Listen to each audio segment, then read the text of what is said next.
So first of all, let me just salute the bravery of the tech crew for going ahead with what was actually in the script and not waiting for me to stop talking, standing at the front. I appreciate that because amongst the many different things that are happening this morning, I'm reading off the script from Bashaw, and they're reading off the Bright One. And so that happens. And then that, of course, that sounded like it was the learning together, and you're probably hoping, oh, geez, I hope it was.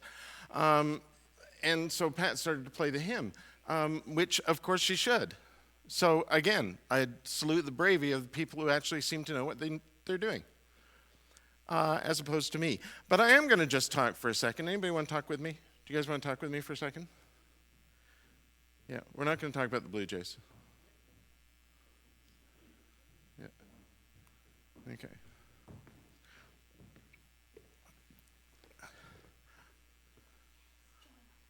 Barb?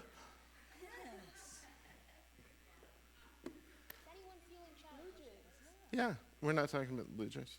Oh, I am. They're awesome. Yeah. The Blue Jays connected my family across the country. I have a brother in BC, I have a sister in Calgary, I have a brother in New Brunswick who had to stay up really late. And they all watched the game. And they all watched the game and texted back and Whoa.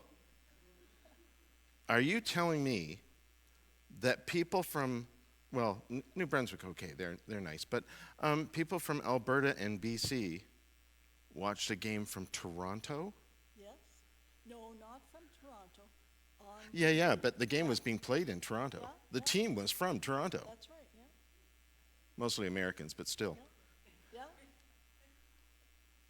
You mean everyone's okay with that?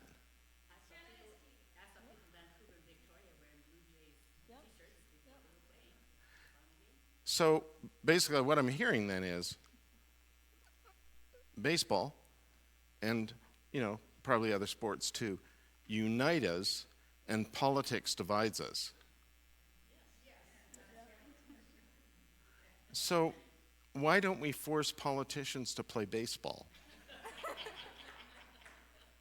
Because we probably really lose them. We wouldn't make Fair it enough. to the World Series. Yeah, they did good.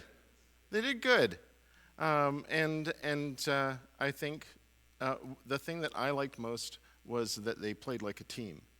And they talked about it all the time. And they talked about the support from the fans and the country and everything and how appreciative they were of that. And they were always talking like they were a team, a family even, right? And I thought that was really cool. I'm sorry? That's what teams are supposed to do. Yeah, of course that's what teams are supposed.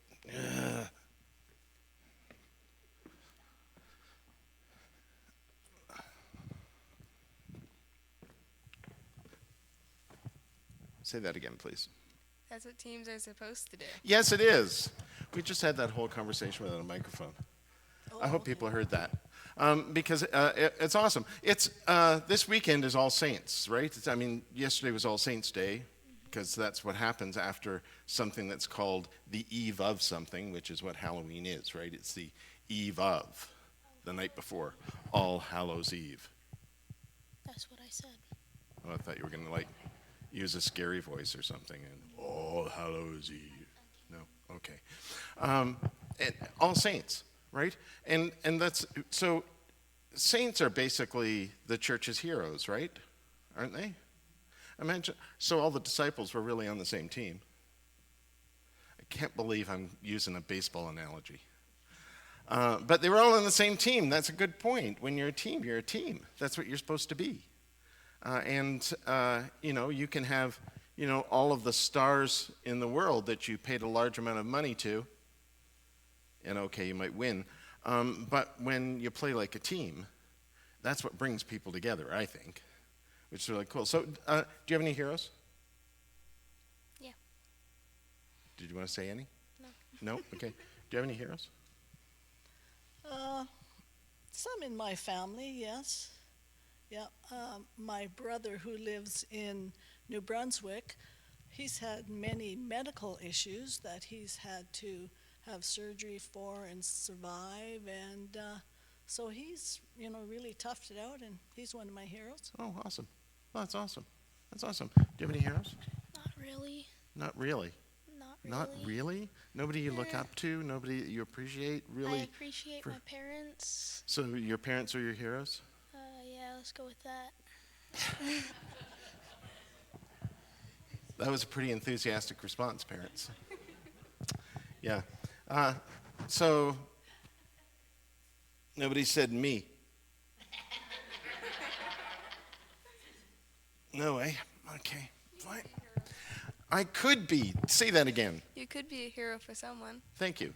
Yes, you can, because we all can. And that's the thing about saints, I think, is that we quite often think that that's a particular group. And let's face it, most of us aren't getting in that group. And you're wrong about that. You are.